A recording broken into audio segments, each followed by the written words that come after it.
Un 15 de octubre de 1957, la entonces Universidad de Honduras logra el grado de Universidad Autónoma de Honduras.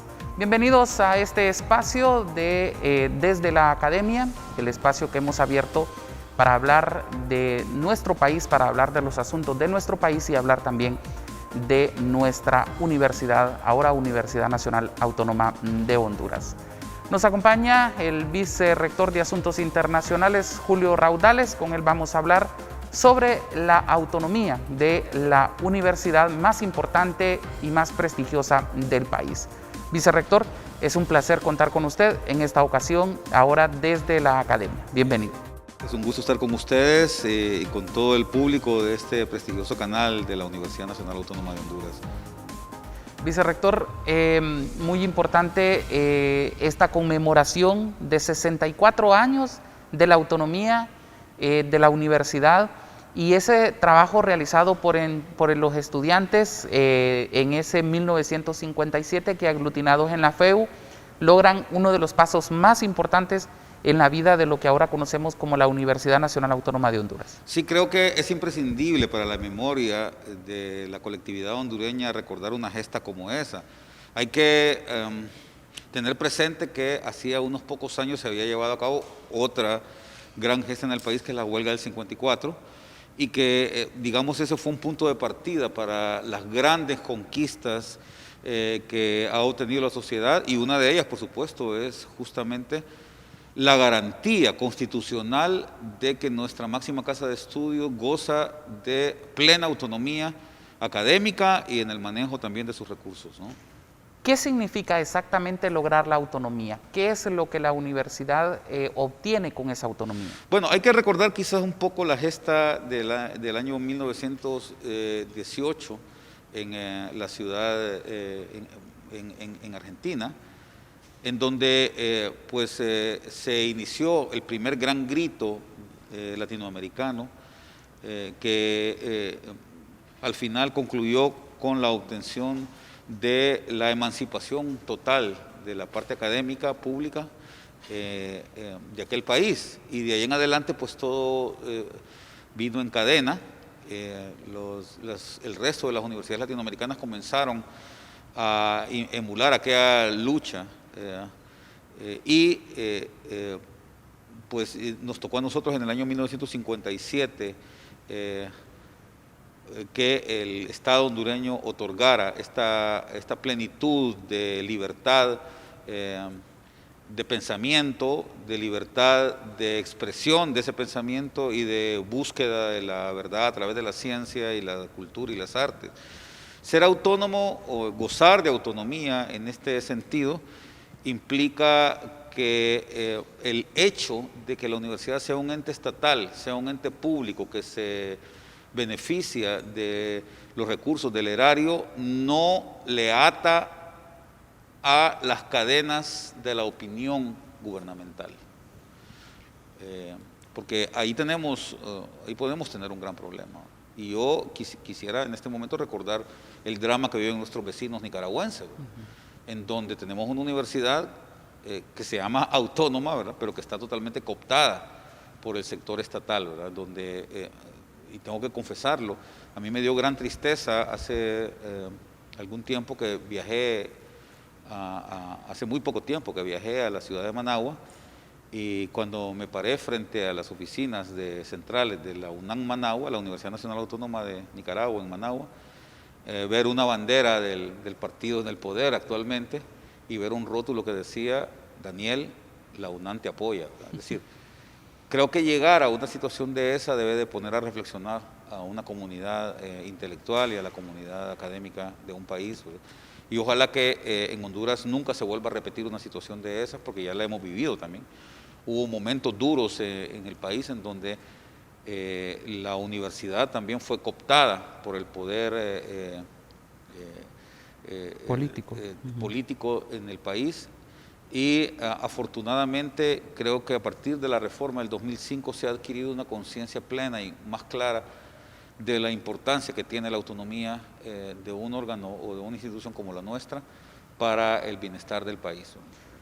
El vicerrector hablaba de lo que ocurrió en una ciudad de Argentina, es en la ciudad de Córdoba, le llaman el Grito de Córdoba, fue en el año 1918. No fue en el 17, ¿verdad? No, fue en 1918 sí, en Córdoba, Argentina. No, yo lo dije en el, yo lo dije en el 18, ¿verdad? Sí, exacto. Sí. Entonces, es ahí donde se da el primer paso para lo que ahora conocemos esa autonomía en las universidades. Sí. ¿Por qué es importante, vicerrector, que una universidad como la nuestra tenga esa autonomía?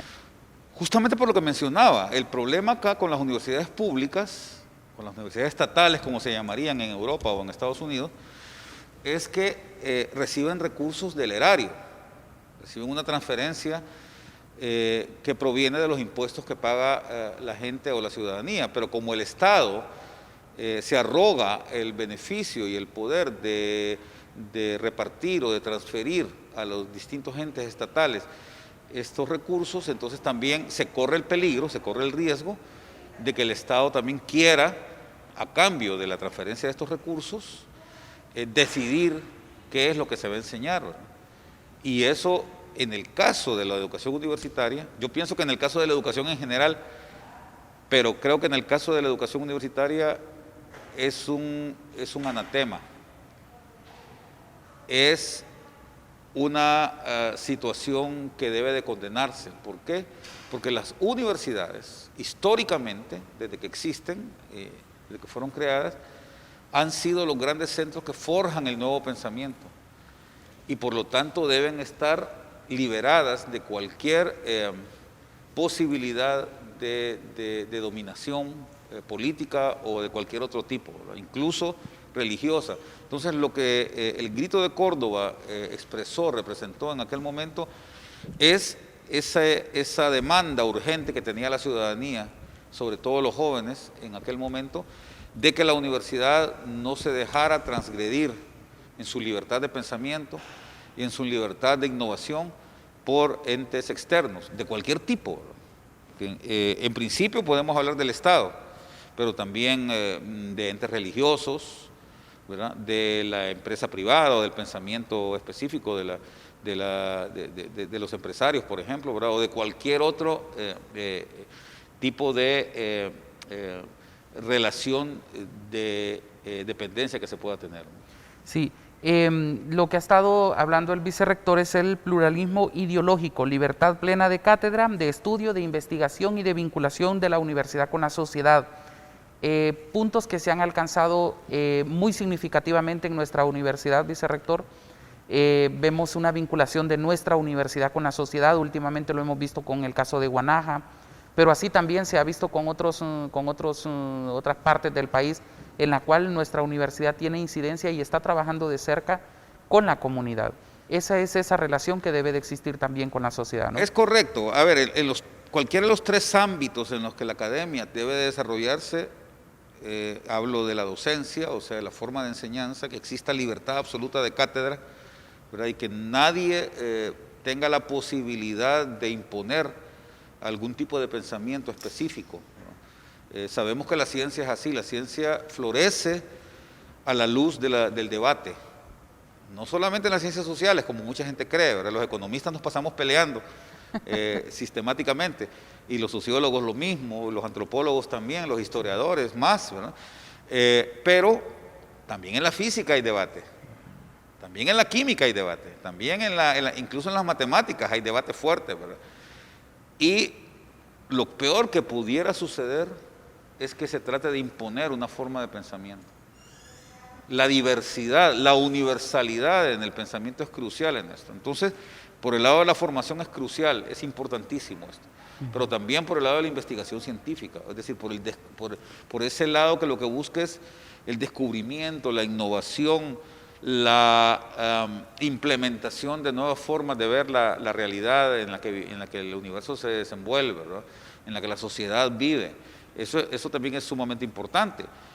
Y no digamos en ese otro tercer elemento que para mí es quizás el que más peso debe tener en el caso de la universidad. Y digo debe, claro, porque creo que tenemos una deuda todavía con la sociedad hondureña. En el artículo 160 de la Constitución de la República es taxativo y le ordena el Estado hondureño a la universidad a planificar su inclusión en la transformación de la sociedad hondureña, ¿verdad?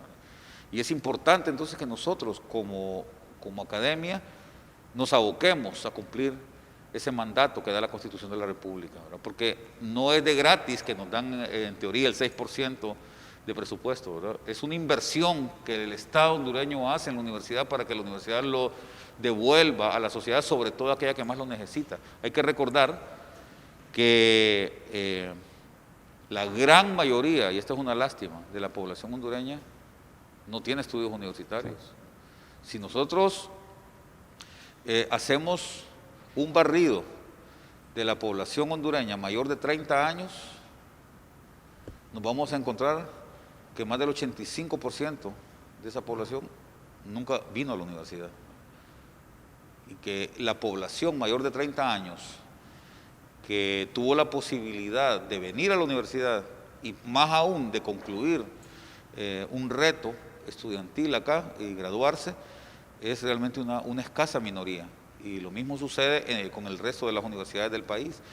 Es decir, si sumamos todas las 21 universidades que existen en Honduras, resulta que no nos hemos podido dar abasto históricamente para lograr que una buena cantidad de la población hondureña se beneficie de esto. Entonces sabemos que por el lado de la docencia va a ser muy difícil. Sabemos que existen todavía retos importantes en el tema de la investigación científica, aunque hemos avanzado mucho y eso ha colocado a la universidad en un sitial importante en los últimos años, ¿verdad? Hay que reconocerlo también. Debemos estar conscientes de que el gran trabajo que la universidad debe realizar está más bien dirigido o debe estar dirigido a darle a esa población que nunca vino a la universidad, que no va a venir a la universidad ya más, porque no tiene chance, porque no se lo permitió el tamiz que le pone el mismo sistema educativo a nivel básico y medio, ¿verdad? O que por su condición de pobreza no han podido tampoco integrarse durante su vida a la universidad, pues debemos de devolverles ese trabajo, esa inversión que ha hecho el Estado hondureño con su trabajo tesonero para que ellos mejoren su calidad de vida. Y es lo que estamos haciendo. Sí. Lo de Guanaja creo que es solo un pequeño ejemplo, porque al final esto obedece a una contingencia, ¿verdad? Sin embargo, el trabajo que estamos haciendo con la comunidad garífuna, allá en el norte, el trabajo que se está haciendo con las comunidades lencas en Occidente, todo lo que despliega continuamente, el servicio que se despliega a través de los practicantes de medicina, las practicantes de enfermería, los de odontología, todo ese servicio que se da a la población, a la ciudadanía, que no tiene recursos, es incambiable, ¿verdad? Realmente es algo que es lo que más valor le da al trabajo de la universidad desde mi perspectiva, ¿no? El trabajo en CANE también, La Paz, que ha sido sí, espectacular justamente durante muchos años. el fin de semana antepasado estuvimos con el vicerrector Ayax Irías y con la directora de vinculación en San Francisco de Opalaca, donde vamos a fortalecer todavía más el trabajo agrícola, la posibilidad de establecer allá también represas para que tengan un adecuado uso del recurso agua, ¿no? Y todo tipo de servicios que permitan que haya un desarrollo integral en esas comunidades de Occidente, ¿verdad? El trabajo que se ha hecho con CAN en el caso del café, el desarrollo cafetalero, lo que se ha hecho también en Occidente, ¿verdad? El trabajo en el sur, en la parte de pesca. Yo creo que este es un trabajo que ha sido injustamente invisibilizado en la universidad, porque siempre que se piensa en la universidad solo se piensa en las clases, y está bien, es un elemento importante, no podemos desconocerlo. La universidad, no hay ninguna universidad en Honduras que tenga tantos estudiantes como la nuestra, tenemos casi la mitad de la población estudiantil de todo el sistema universitario hondureño. De las 21 universidades. Sí, pero yo creo que no hay que olvidar ese enorme trabajo que se está haciendo en el área de vinculación universidad-sociedad, porque al final creo que es la forma en la que mínimamente podemos pagarle nosotros los universitarios a la ciudadanía por permitirnos estar formándonos acá en la universidad. También autonomía en la gestión y administración de los propios recursos con transparencia y rendición de cuentas ante la comunidad universitaria, los entes contralores del Estado y la sociedad en general. O sea, la autonomía no significa de que va a ser un mundo aparte, sino que siempre hay esa relación con la sociedad, con los entes contralores del Estado y con toda la sociedad en general. Es que la relación con la universidad no puede ser desapegada con la comunidad. Y si bien es cierto, nosotros tenemos independencia en el manejo de nuestros recursos, porque esto hay que aclararlo también. Hay gente que a mí se me ha acercado y me dicen, ¿por qué la universidad tiene que estar recibiendo trimestralmente una transferencia de parte del gobierno? ¿Por qué no la recibe de una vez? Y yo les contesto muy simplemente, quizás porque son personas que no entienden la dinámica del sector público, porque el sector público no recibe la plata de una vez tampoco, ¿verdad? Exacto. Sino que nosotros cada vez que hacemos una compra estamos pagando impuestos, o cada vez que nos toca a los empresarios que les toca hacer el pago del impuesto sobre la renta, pues hasta ahí, hasta ese 30 de junio, ¿verdad?, que les toca ir a hacer el pago, pues tienen la posibilidad del gobierno de recibir ese dinero. Entonces, evidentemente, no puede el gobierno hacernos una transferencia de un solo, ¿verdad?, sino que nos la hace por partes en la medida que va recibiendo el dinero. Lo que sí existe y debemos exigir es un compromiso porque se cumpla con ese al menos 6% del presupuesto neto, ¿verdad?, de ingresos y gastos que tiene que cada año el gobierno define. Entonces, ahí es donde se tiene que definir todo. Yo creo que es importante que la comunidad universitaria entienda que debemos exigir que se nos pague ese 6%, porque nunca en la historia se ha pagado. Desde que la universidad es universidad, y la última vez que se hizo el cambio fue en el año 1982, con la Constitución que entró en vigencia en enero de ese año. Ahí es donde se establecía que era el 6%, antes era el 3%. Entonces, ese 6% no se ha cobrado nunca desde 1982 hasta acá. Hay que dejarlo bien claro. O sea, hay una deuda grande ahí. Y entonces hay una deuda grande que no vamos a cobrar ya porque no tiene ningún sentido, pero que sí es importante que comencemos a exigir seriedad al Estado hondureño en cumplir con ese compromiso constitucional.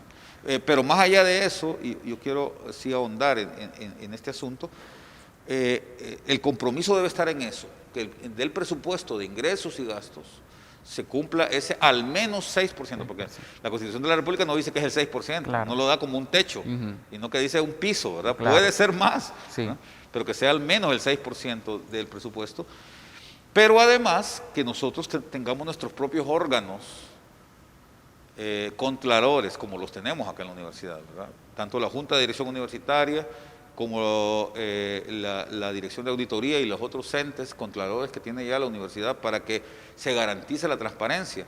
Yo quiero reconocer algo que es muy importante. Hay una diferencia muy clara entre la gestión que inició en el año 2009 de doña Julieta Castellanos y lo que pasaba antes de la universidad. Sí. Ustedes podían ver cómo los recursos, a pesar de que las cantidades no variaron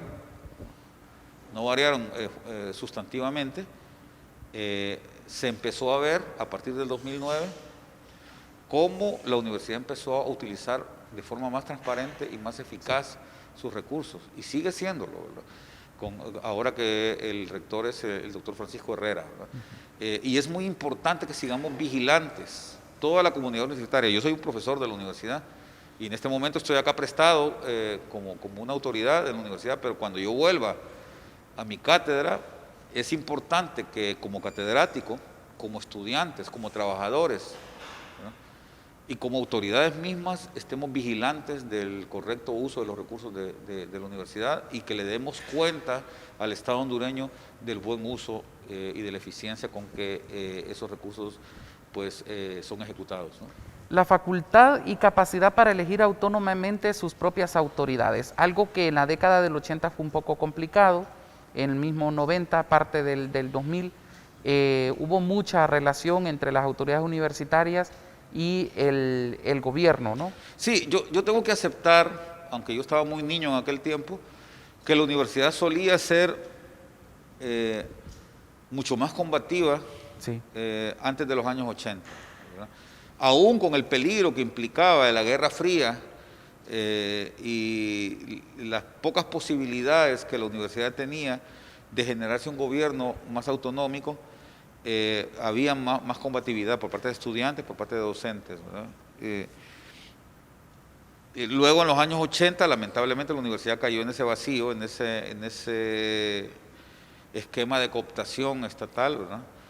Que fue muy lamentable y que además hizo mucho daño tanto a los elementos de transparencia de la universidad, ¿verdad? No se sabía que se hacía la plata en la universidad. Sí. Y fue hasta que de verdad se inició esta reforma que ahora podemos decir que se ha retomado el camino adecuado.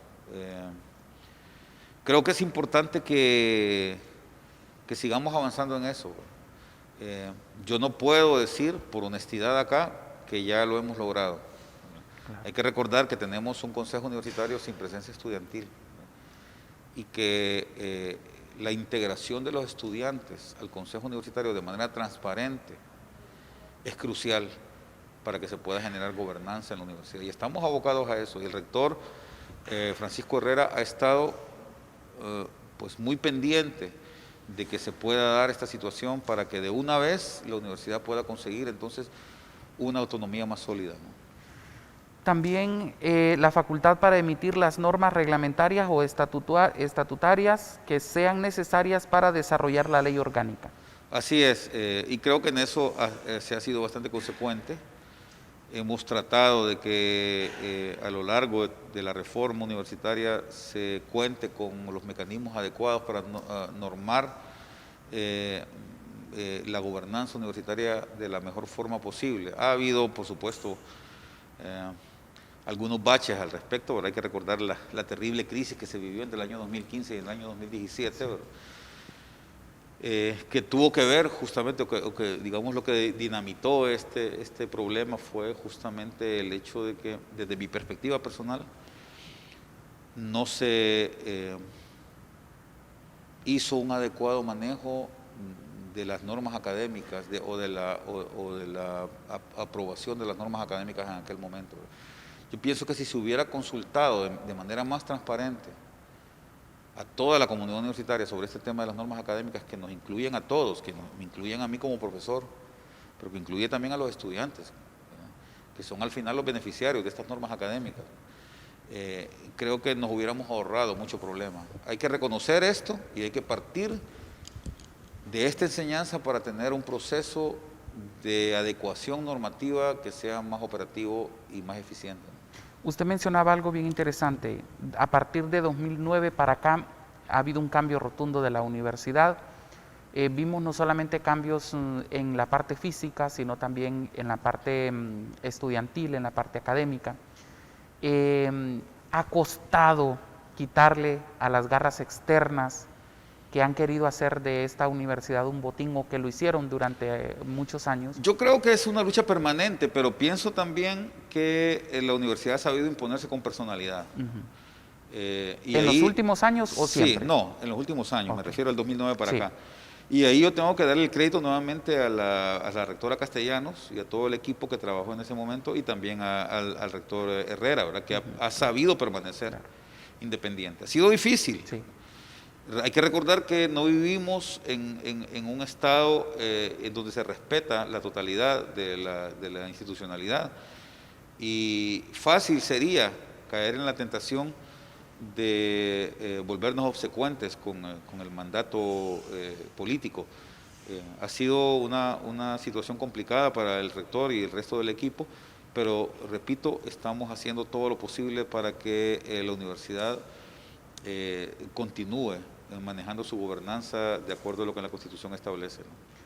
También la autonomía para manejar sus relaciones laborales y la formulación de las políticas en relación con el ingreso, permanencia y egreso de los estudiantes. Lo mismo, ¿verdad?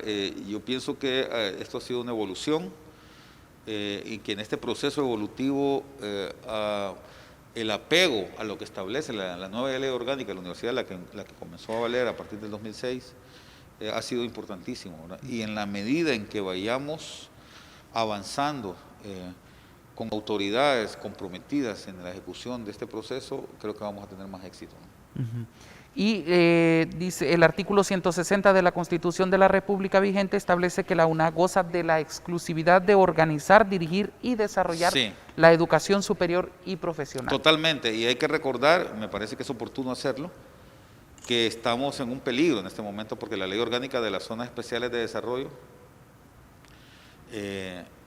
atenta contra esa disposición constitucional. Es por eso que nosotros como universidad nos apersonamos, junto con el rector y la abogada general, a presentar un recurso de constitucionalidad, que por cierto no ha sido respondido, y que de esta manera pública, a través del canal de la universidad, yo exijo al presidente de la Corte y al Pleno de la Corte Suprema de Justicia que se pronuncien sobre este recurso de constitucionalidad que está claro, en donde se violenta a todas luces el artículo 160, con esa disposición en donde se le da a las universidades que se establezcan en la sede la posibilidad de no adecuarse a la normativa vigente en la Constitución de la República.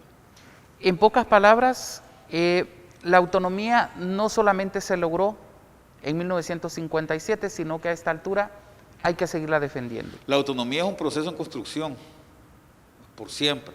Nunca vamos a dejar de construir autonomía, y con esto lo que quiero decir claramente es que hay muchas cosas que mejorar todavía en la universidad. Yo estoy consciente de eso. Se ha hecho un trabajo importante, pero no podemos dormirnos en nuestros laureles.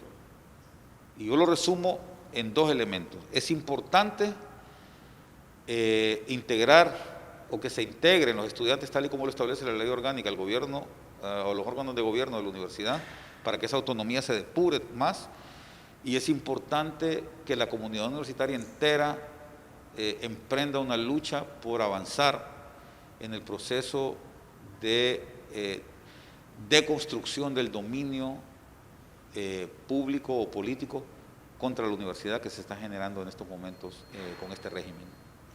Es importante recalcar que debemos de considerar como un logro para nuestra universidad, nosotros que formamos parte de la universidad, tanto lo que es el personal como lo que son los estudiantes, debemos de sentirnos orgullosos por ese logro de esa autonomía. Debemos sentirnos orgullosos, pero sobre todo comprometidos como comunidad universitaria en defenderla y en mejorarla, la autonomía, ¿verdad? Por supuesto que estamos mejor que Nicaragua, ya lo dije, ¿verdad? A mí me da mucha pena ver en Nicaragua cómo las universidades están dobladas ante el poder hegemónico del gobierno, pero creo que pudiéramos estar nosotros mejor también al respecto. Claro. Y yo hago el llamado a la comunidad universitaria para que nos integremos, estudiantes, trabajadores, profesores y autoridades, y luchemos en conjunto por la defensa de la autonomía de la Universidad Nacional Autónoma de Honduras. Vicerrector, le agradezco mucho el espacio que nos haya permitido conversar con usted sobre este tema, que es muy importante. Este 15 de octubre que se conmemora esos 64 años de autonomía, pues que sigamos los hondureños y los miembros de esta universidad conmemorándolo y recordándolo como un logro muy importante, y como ya usted lo decía, que tenemos que ir defendiendo día con día. Así es. Muchísimas gracias. Gracias, encantado. Bien, y solo antes de despedirnos del programa, quiero mencionarles que ese grupo de estudiantes que formaron parte de ese movimiento que se desarrolló en 1957, lo conformaban los estudiantes Jorge Arturo Reina, Rolando Valerio, José Sarmiento, José Lardizábal, Alfonso Lacayo, Ernesto Fiallos, Norma Chavarría, Leovigildo Betancourt y Aníbal Delgado Fiallos. Y se logró en el triunvirato que lo encabezaban Roque Jacinto Rodríguez, Héctor Caraccioli Moncada y Roberto Gálvez. Fue ese 15 de octubre de 1957 que la Universidad de Honduras pasó a Universidad Autónoma de Honduras, una autonomía que día con día hay que proteger. Gracias por habernos acompañado, los esperamos en la próxima emisión de este programa desde la Academia. Hasta entonces.